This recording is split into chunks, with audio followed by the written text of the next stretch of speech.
নমস্কাৰ বন্ধুসকল, মই শাকিল আহমেদ আপোনালোক সকলোকে পুনৰবাৰ স্বাগতম জনাইছো। আজি এই মুহূৰ্তত আপোনালোকৰ মাজলৈ লৈ আহিছো এনআৰসি সংক্ৰান্তীয় দুটি আপডেট লৈ পেলাই। আজিৰ দিনটোত এনআৰসি সংক্ৰান্তত দুটা আপডেট আহিছে, এটা বিশেষ গুৰুত্বপূৰ্ণ আপডেট আহিছে, তাৰ লগতে পূৰ্বতে থকা এটি আপডেট আপোনালোকক মই মনত পেলাই দিবলৈ আজি আপোনালোকৰ মাজলৈ আহিছো। গতিকে আহক আলোচনা কৰো আজিৰ এনআৰসি সংক্ৰান্তীয় কি আপডেট আছে বা কি বিস্তাৰিত বিষয়বস্তু।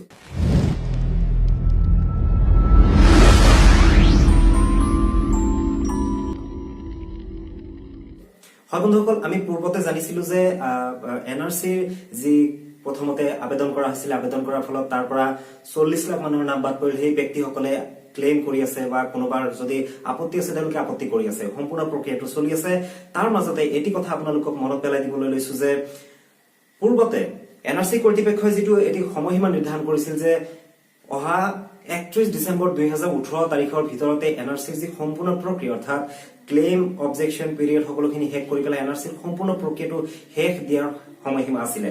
কিন্তু আজি এটি পত্ৰযোগে ভাৰতবৰ্ষৰ যিজন মহাপঞ্জীয়ক registrar general of India Shri Shailesh তেখেতৰ এটি পত্ৰযোগে জনাইছে যে এনআৰসি যি প্ৰক্ৰিয়া 31 ডিচেম্বৰ 2018 তাৰিখে সম্পূৰ্ণ হবলগীয়া আছিলে সেই সময়সীমা পিছুৱাই পেলাই সেই সময়সীমা 30 জুনলৈ বৃদ্ধি কৰিছে। 30 জুন 2019লৈ বৃদ্ধি কৰিছে।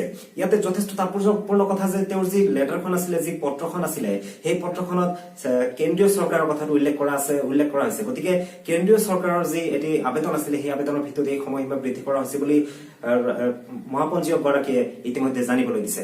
গতিকে কিন্তু এটা কথা স্পষ্ট সকলোৱে মনত ৰখা দৰকাৰ যে ক্লেইম অবজেকশ্যন যি পিৰিয়ড আছিলে 31 ডিচেম্বৰ 2018 সেই সময়সীমা কিন্তু বৃদ্ধি কৰা হোৱা নাই। কেৱল মাত্ৰ এনআৰসিৰ সম্পূৰ্ণ প্ৰক্ৰিয়াটো সময়সীমা যেতিয়া বৃদ্ধি কৰিব লাগে বুলি আবেদন কৰিছিলে, কিয়নো এনআৰসি যি প্ৰক্ৰিয়া আছিলে এনআৰসি প্ৰক্ৰিয়াটো 31 ডিচেম্বৰ 2018 তাৰিখে শেষ হোৱাৰ কথা আছিলে।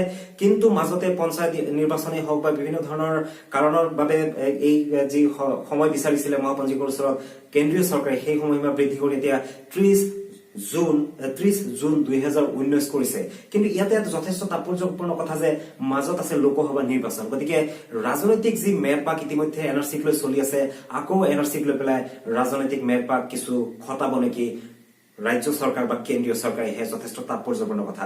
এয়া আছিলে আজিৰ আপডেট যে এনআৰসিৰ যি সম্পূৰ্ণ প্ৰক্ৰিয়া মই আপডেটটো আপোনালোকক লেটাৰখন চাই পেলাই আপোনালোকক কৈ আছো। গতিকে সম্পূৰ্ণ প্ৰক্ৰিয়াটো অহা 31 ডিচেম্বৰত সম্পূৰ্ণ কৰাৰ কথা আছিলে, কিন্তু এয়া পিছুৱাইছে।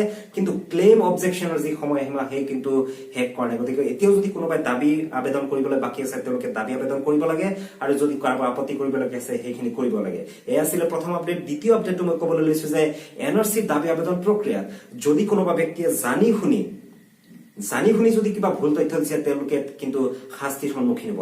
এই কথা মই কোৱা কথা নহয়, এই কথা ইতিমধ্যে এনআৰসিৰ ৰাজ্যিক সমন্বয় প্ৰতীক হাজেলা মহামান্য উচ্চতম ন্যায়ালয়ৰ নিৰ্দেশত যি এছঅপি প্ৰকাশ কৰিছে, ষ্টেণ্ডাৰ্ড অপাৰেটিং প্ৰচিডিউৰ যিখন প্ৰকাশ কৰিছে, সেয়া আপোনালোকে এনআৰসিৰ অফিচিয়েল ৱেবছাইট তাতেও চাব পাৰিব, এছঅপিখন চাব পাৰে। এছঅপিৰ অনুচ্ছেদ 3.2 4 নম্বৰ যি ক্লোজ আছে তাতে আপোনালোকে দেখিবলৈ পাব যে তাতে কথাটো স্পষ্টকৈ লিখা আছে, যদি কোনো ব্যক্তিয়ে ভুল কোনো তথ্য দি পেলাই যদি তেওঁ দাবী কৰোতে বা আপত্তি কৰোতে কোনোবা মানুহে যদি দাবী কৰিছে নিজকে ভাৰতীয় বুলি, তেওঁৰ নাম এনআৰসিৰ খচৰাত অন্তৰ্ভুক্ত হোৱা নাছিলে, তাৰপিছত তেওঁ যদি দাবী কৰিছে ভাৰতীয় বুলি আৰু তেওঁৰ যদি তথ্য বা তেওঁ যি কথা প্ৰকাশ কৰিছে বা যি ডকুমেণ্ট দিছে সেয়া যদি ভুল বুলি প্ৰমাণিত হয়, তেতিয়াহ'লে তেওঁ ভাৰতীয় নাগৰিকত্ব আইন 1955ৰ ধাৰা 17 অনুযায়ী শাস্তিৰ সন্মুখীন হ'ব লাগিব।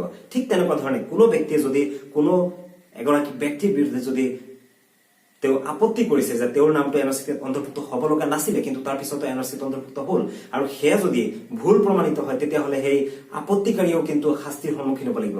গতিকে ইয়াতে কথাটো স্পষ্ট যে যদি কোনোবা ব্যক্তিয়ে দাবী আবেদন প্ৰক্ৰিয়াত যদি ভুল কোনো তথ্য দি পেলাই দাবী আবেদন কৰিছে তেতিয়াহ'লে তেওঁলোকে শাস্তিৰ সন্মুখীন হ'ব লাগিব।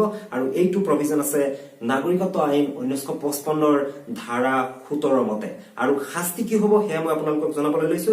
এই যদি কোনোবাই ভুল তথ্যৰে দাবী আবেদন কৰে, দাবী বা আপত্তি প্ৰক্ৰিয়াত কৰিছে, তেতিয়াহ'লে তেওঁলোকে 5 বছৰলৈকে কাৰাদণ্ড অথবা 5 বছৰলৈ কাৰাদণ্ড অথবা 5,000 টকালৈকে জৰিমনা যিকোনো এটা হ'ব পাৰে, অথবা কোনোবা ক্ষেত্ৰত দুয়োটাই গ্ৰহণযোগ্য হ'ব পাৰে। গতিকে কোনোবা ব্যক্তিয়ে যদি দাবী আবেদন প্ৰক্ৰিয়াত যদি ভুল তথ্য দিছে তেতিয়াহ'লে তেওঁলোকে শাস্তিৰ সন্মুখীন হোৱাটো নিশ্চিত। আৰু যদি কোনোবা ব্যক্তিয়ে নিজকে শুদ্ধ বুলি প্ৰমাণ কৰিব পাৰে, নিজকে যদি শুদ্ধ ভাৰতীয় নাগৰিক বুলি তেওঁ ডকুমেণ্টছ দিব পাৰিছে, তেতিয়াহ'লে তেওঁলোকৰ চিন্তা কৰিবলগীয়া কোনো কাৰণ নাই। আৰু কোনোবা ব্যক্তিৰ প্ৰতি যদি আপোনাৰ কিবা সন্দেহ আছে আৰু যদি আপুনি সেই সঠিক তথ্য দি পেলাই সেই আপত্তি কৰিব পাৰে, তেতিয়াহ'লে আপুনি চিন্তা কৰিবলগীয়া কাৰণ নাই। গতিকে আজি আছিলে এই এনআৰচি সংক্ৰান্তীয় অতি গুৰুত্বপূৰ্ণ আপডেট। গতিকে পৰৱৰ্তী সময়ত যদি এনআৰচি সংক্ৰান্তীয় কিবা আপডেট থাকে, তেতিয়াহ'লে আপোনালোকৰ মাজলৈ লৈ আহিম। আৰু যদি আমাৰ ভিডিঅ'সমূহ ভাল লাগে, লাইক কৰিব, শ্বেয়াৰ কৰিব আৰু আমাৰ চেনেলটো ছাবস্ক্ৰাইব কৰিবলৈ নাপাহৰিব। আজিলৈ ইমানতে সামৰিছো, ধন্যবাদ।